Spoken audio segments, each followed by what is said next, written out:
Subsequently, a committee of 10 heads of state and government of the AU was set up to spearhead the African common position. Today, we are here to reflect on the work we have started 20 years ago. Those pivotal documents, born from our collective desire and unwavering commitment to Africa's progress and unity, have played an instrumental role in further shaping our continent's vision to being a, dynamic force in the global arena. Your Excellencies, the 8th anniversary of the United Nations is an opportune time for us to reflect on the values and the principles upon which this organization is grounded. Our repeated call for a united nation that is fit for purpose, representatives, and reflects of a present-day reality has become imperative. Africa deserves permanency at all global decision forums, especially those seized with making decisions related to the maintenance of international peace and security. For 2 decades, the common African position has gained traction with broader support from many interested groups. This is our reminder that our quest to redress historical injustice and advance equality for a more inclusive and representative Security Council is just and commonly shared.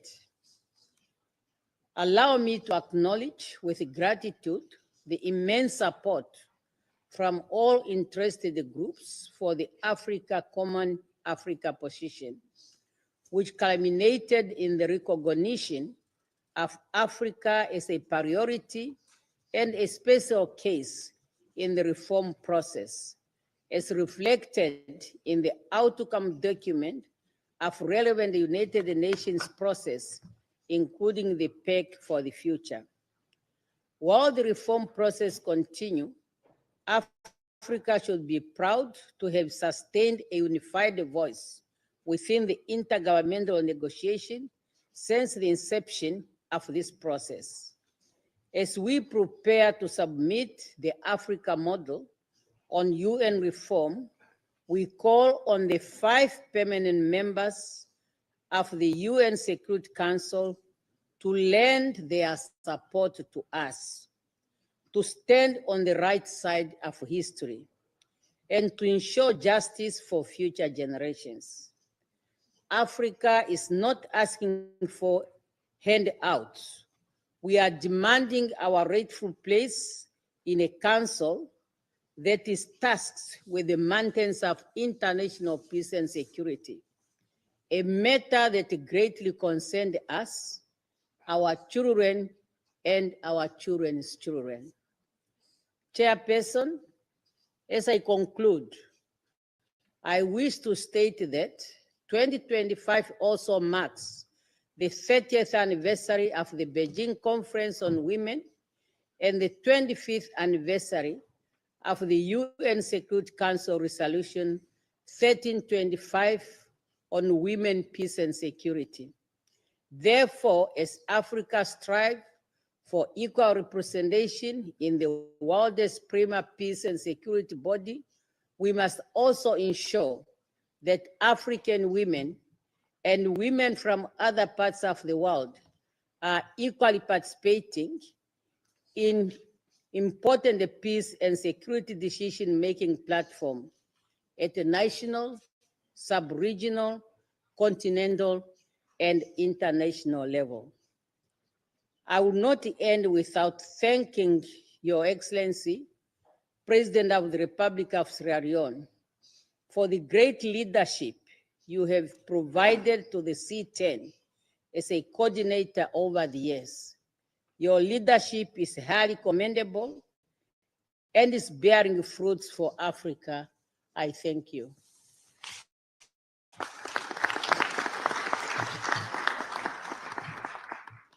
I thank my dear sister, Her Excellency Netumbo Nandi Daiwa, for that intervention.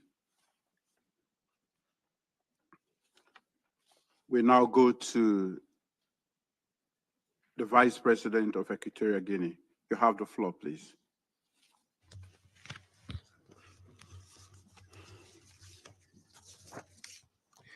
Muchas gracias. Thank you very much, Mr. Chairman. Mr. Chairman, I take the floor on behalf and in representation of His Excellency Obiang Sogo, President of the Equatorial Guinea, to express our acknowledgement of your in your position as the coordinator of the C-10, your leadership, your strong commitment defending the common African position within the reforms of the Security Council. Would like to thank you for the initiative of gathering this summit in the during the high-level General Assembly week. Today we celebrate the 20th anniversary of the Sirte Declaration and of the Esloveni Council, two historical instruments that shaped the common African position on the reform of the Security Council.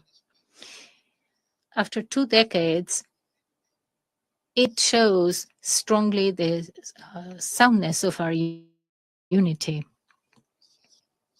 and the fairness of our demands in the global agenda. While it is true that throughout these 20 years, the African position is well known, it has greater and greater support. We mustn't forget that while we're celebrating the 80th anniversary of the UN, the historic injustice against Africa persists. It is important to point that out because while we reiterate the values defended in the Charter of the UN, the African continent, with its geopolitical importance, its population, and contributions to peace and security, continue to be excluded from permanent membership in the Security Council. So it is not well represented as a non-permanent member. This undermines the legitimacy and credibility and efficiency of the UN. Mr. Chairman, the 80th anniversary of the UN is a critical crossroad to promote the international commitment in view of the Compact for the Future, which says that Africa must be recognized as a special case and as a priority in the process of the reform of the Security Council. It is essential for us to now present and defend the AU model on the reforms of the Council while we have intergovernmental negotiations. We must promote this reform process. It is necessary. We don't need to reiterate our position. The future of the UN depends on its capacity to transform and respond to current reality. A Security Council that continues to exclude the African continent cannot speak with moral authority in today's world. The African Union's model on the Security Council reform is the only model that guarantees equity, corrects the exclusion, strengthens the legitimacy of the Security Council. Just to conclude, I would like to briefly point out that if we continue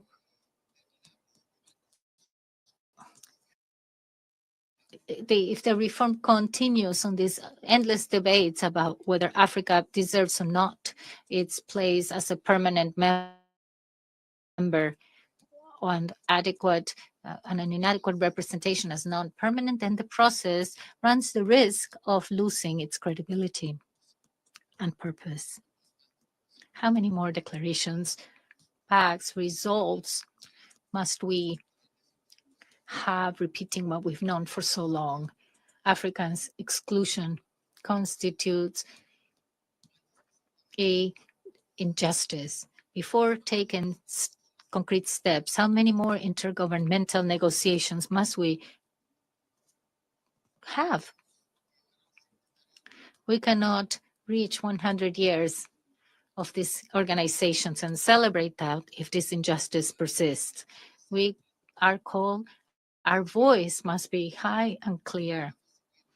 We cannot continue to accept to have these perpetual debates that end up in just no tangible recognition. Thank you very much.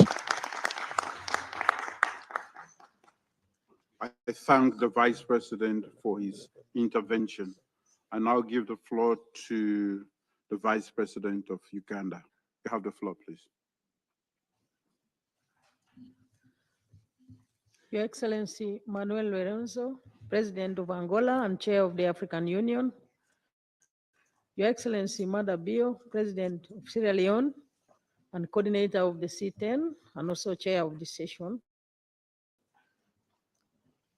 Excellencies, Heads of State and Government, the Chairperson of the African Union, distinguished delegates, ladies and gentlemen. I thank Your Excellency Dr. Julius Mada Bio, President of the Republic of Sierra Leone, for convening this 7th summit of the Committee of 10 African Union Heads of State and Government on the reform of the United Nations Security Council at this important time when we mark the 80th anniversary of the United Nations. I also express deep appreciation to Your Excellency Mada Bio as the coordinator of the C-10 and the entire leadership of the government of the Republic of Sierra Leone for the unwavering commitment to advancing the common African position on the reform of the United Nations Security Council since its adoption in 2005 and for keeping Africa solidly united. There is no doubt that the C-10 has made significant progress in promoting, advocating, and canvassing for the support of the common African position through diplomatic engagements with several relevant stakeholders and interest groups within the intergovernmental negotiation frameworks and other multilateral levels.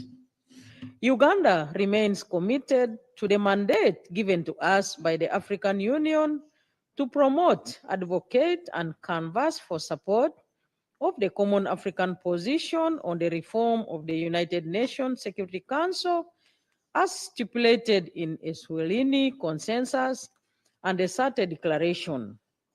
We now need to move the process forward to achieve tangible results. Excellencies, in this regard, I express satisfaction with the African Union model on the reform of the UN Security Council as it aligns with the Eswalini Consensus and SATE Declaration. Africa must be represented in the UN Security Council by not less than 2 permanent seats with equal prerogatives and privileges of the permanent membership and 2 more permanent seats in the non-permanent category.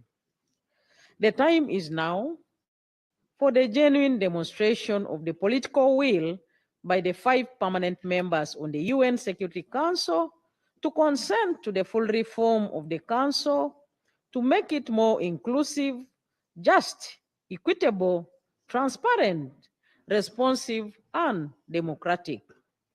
We reiterate our demand to rectify the historical injustices against Africa, which should not be perpetuated any longer, and for Africa to be prioritized as a special case for adequate representation on the UN Security Council.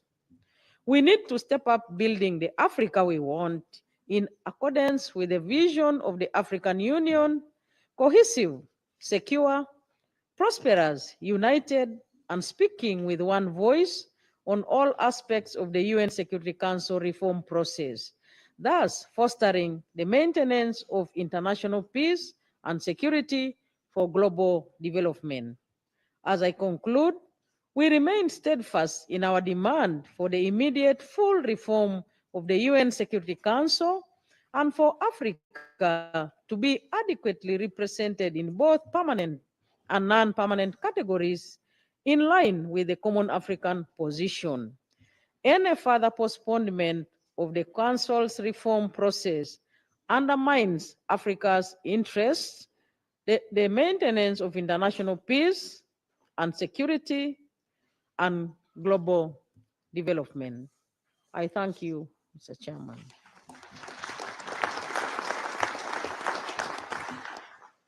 I thank the Vice President for her intervention and now invite the Foreign Minister of Algeria. You have the floor, please. Excellency President Julius Madabio, Coordinator of the C-10, Excellency President João Lourenço, Chairperson of the African Union, Excellency the Chairperson of the African Union Commission, Ministers, Ambassadors, and distinguished delegates, as we mark the 20th anniversary of the Esseluini Consensus and the Third Declaration, we stand together to take stock of 2 decades of tireless efforts by Africa to correct a long-standing historical injustice while reflecting on the path forward with a renewed determination and a clearer vision. Looking back at our collective journey, Algeria believes that our action has made a significant breakthrough in 3 aspects. First, Africa has succeeded in broadening the base of support for its common position. Today, our common position enjoys growing support among UN member states and interest groups. We take this as a token of recognition of both the legitimacy and the relevance of Africa's demands as articulated in the Esseluini Consensus. Second, Africa has also succeeded in fostering a global understanding of the particularity of its case. The reason being, on one hand, that our position embodies the collective will of the 55 member states of the African Union, and on the other hand, that it aims first and foremost to correct the historical injustice inflicted upon our continent. Third, and perhaps more crucially and decisively, Africa has proven to the world that it is ready to contribute its fair share to the collective security system with commitment, resolution, and dedication. Through the A3 mechanism, Africa has demonstrated that it harbors no ambitions other than to make a selfless contribution to enable the Security Council to fully assume its responsibility for the maintenance of international peace and security. While these successes are significant, the road to fulfilling our mandate remains long and fraught with challenges. The collective security system is going through an ever-deepening crisis. Its main tool, the UN Security Council, is in a state of almost complete paralysis. And more concerns are being voiced regarding this situation, and more appeals are being made to overcome this stalemate and to prevent it from deteriorating further and getting out of control.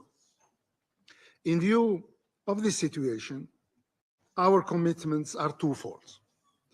At the internal level, we must safeguard the unity that has been our greatest strength and most valuable asset. We have all seen how this paid off with the African Union becoming a full member of the G20. We should therefore give due consideration to the compelling need to put our house in order by getting all African countries recommit and re-engage under the umbrella of the African Common Position.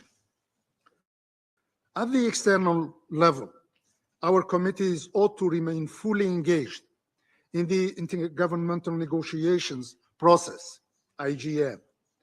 Our roadmap should include engagements with all stakeholders to build on the progress achieved so far with the ultimate goal of garnering the widest possible understanding and support for Africa's legitimate aspirations and fair objectives.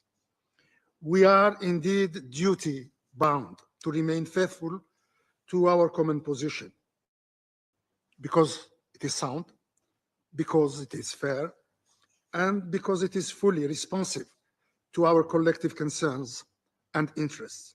This is, in our view, the only way forward to ensure that our collective voice paves the way toward promoting a healthier multilateral system grounded on the rules, principles, and ideals enshrined in the UN Charter. I thank you all.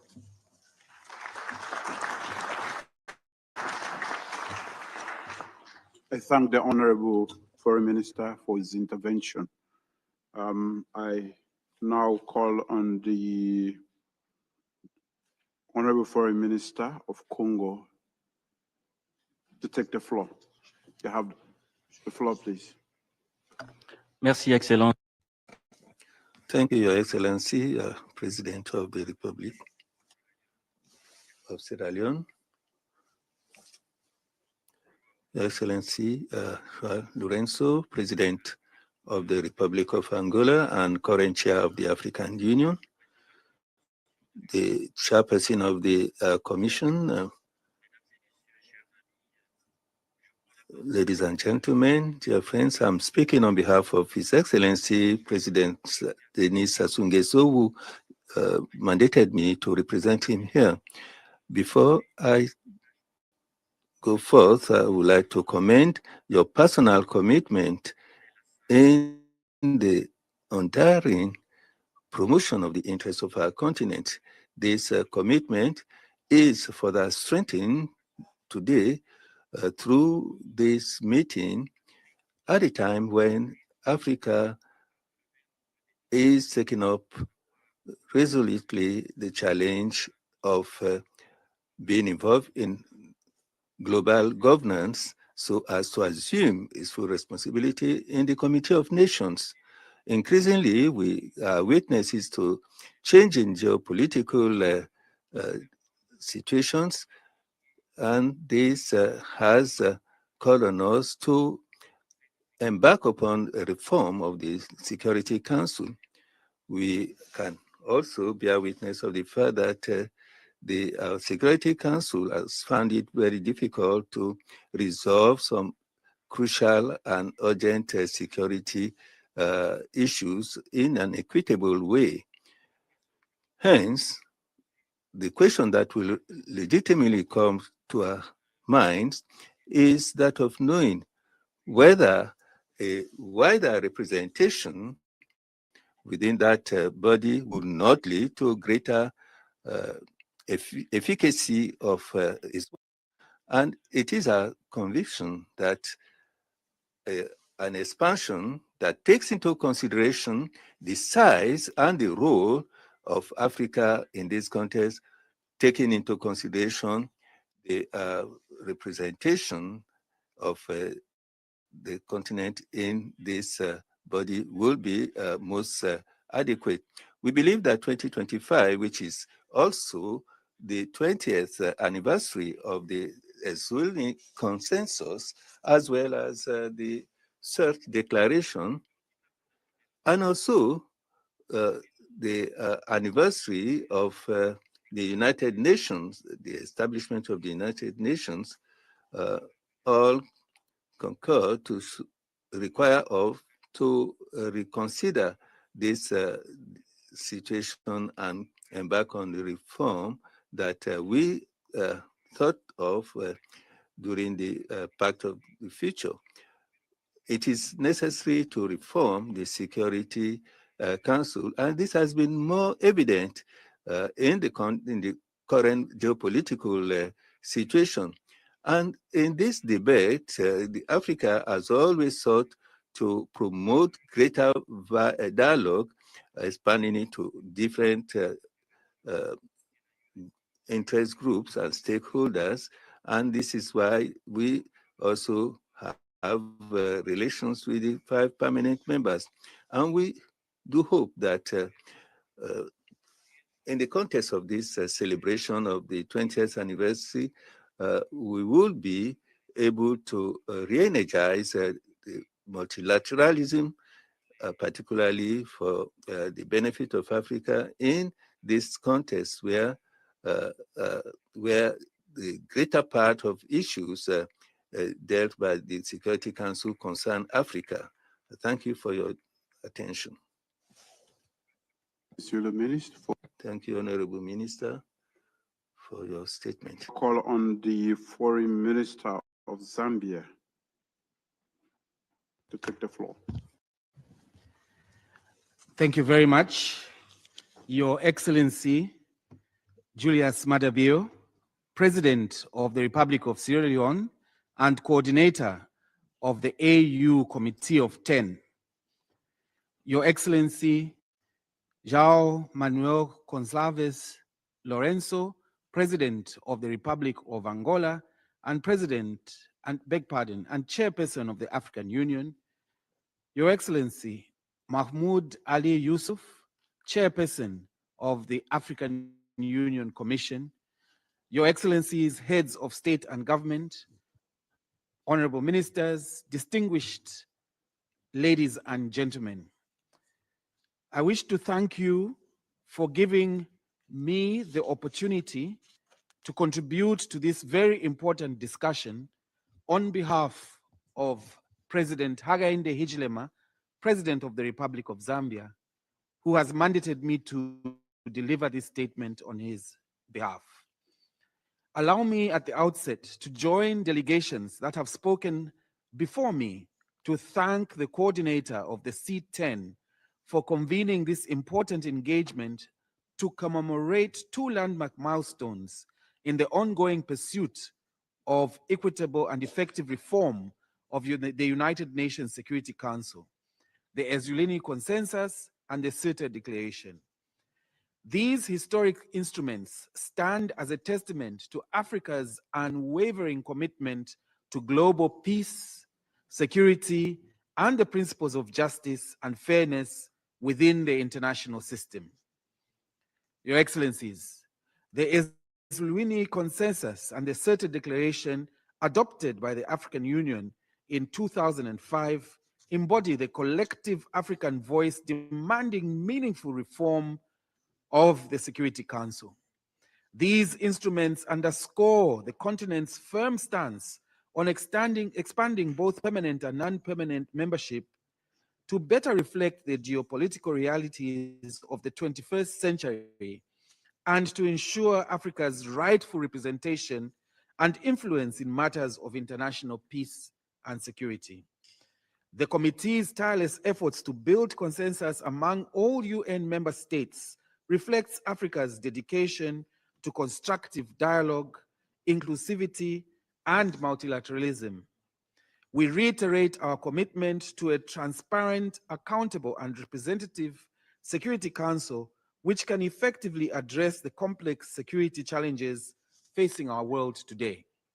Your Excellencies, while we acknowledge the slow pace of the intergovernmental negotiation process, we must also recognize that the geopolitical dynamics surrounding the Security Council reform remain complex.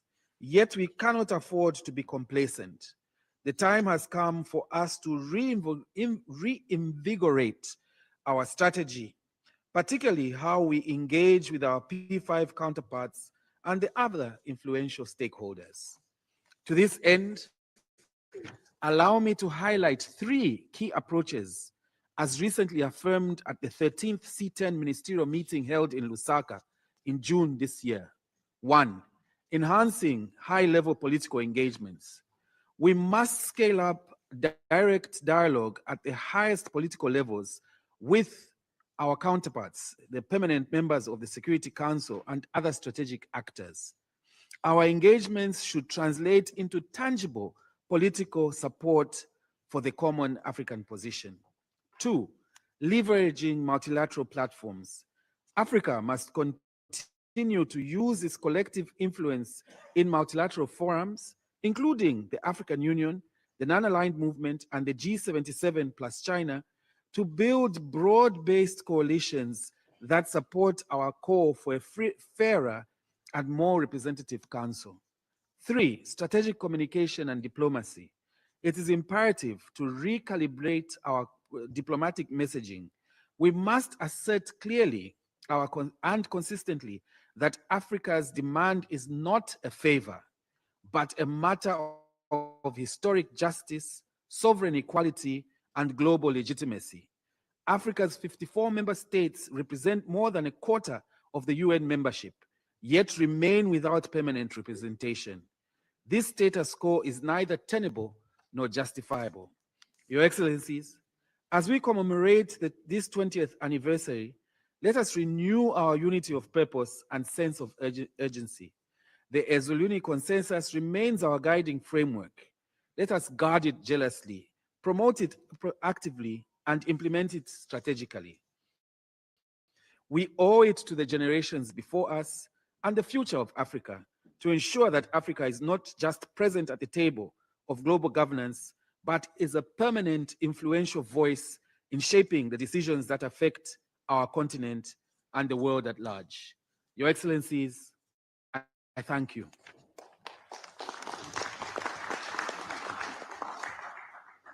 I thank the Foreign Minister for his intervention. I now give the floor to the Acting Minister representing Libya.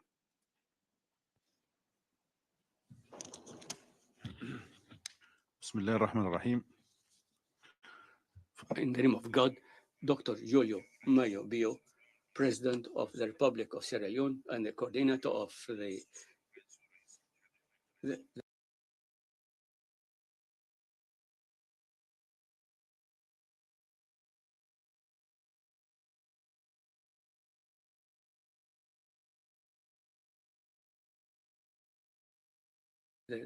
committee in our country. He could not come today. I would like to submit to you on behalf of Libya our thanks and appreciation for this invitation to coordinate the work of the Committee of 10, which comes at a historical moment where we celebrate 2 decades through Isolini consensus and CERT declaration. We would like to renew our will towards a better that is more effective, more just in the whole world.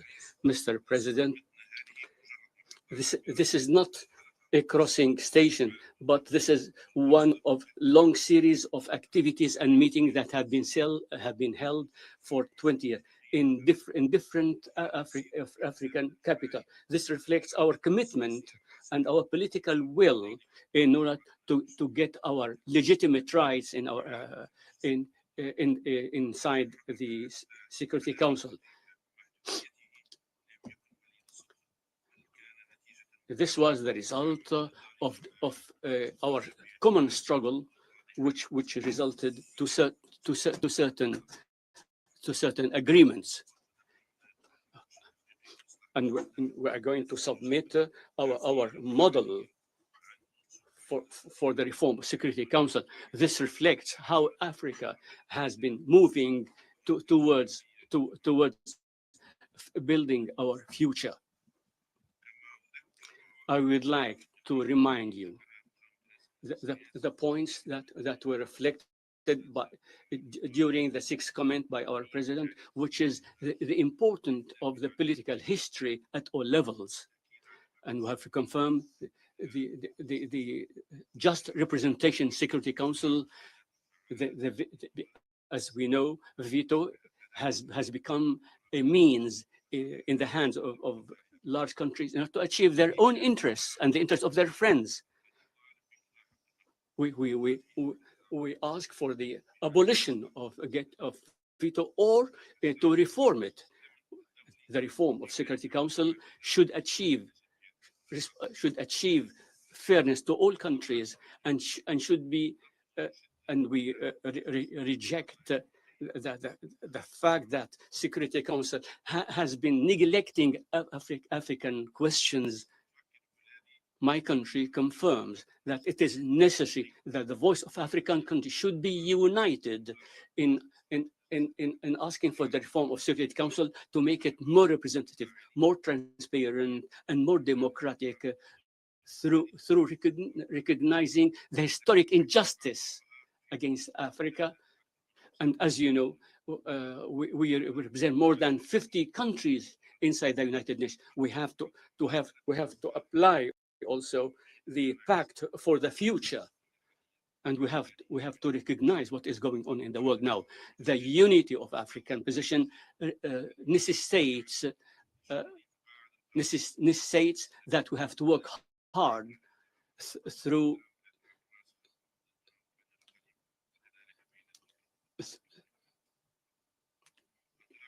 out of this position. My country, on this occasion, ask you to be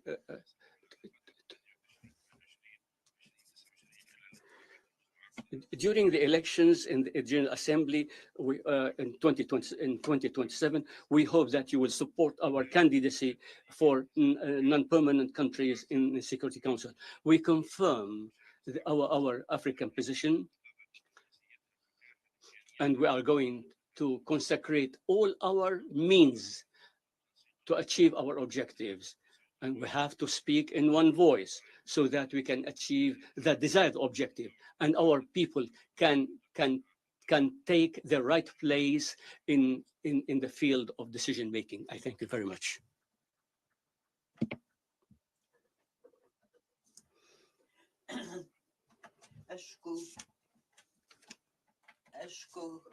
To Senegal.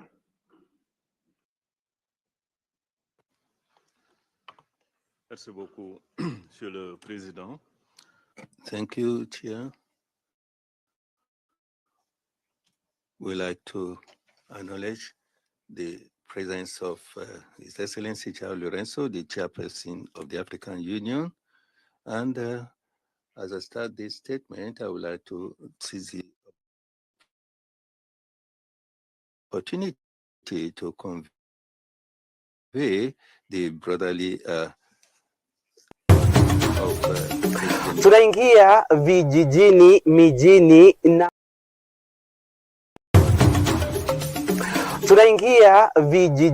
mijini na hata jijini kukuletea taarifa mchana kutwa. Usiku tunaketi kitako, tunadadavua tukichanganua taarifa na makala muhimu yanayokuhusu wewe na familia yako. Ungana na Bernard Ngozi kwenye Open Forum Political Show kuanzia saa 4 usiku hadi dakika zake kila siku ya wiki kwenye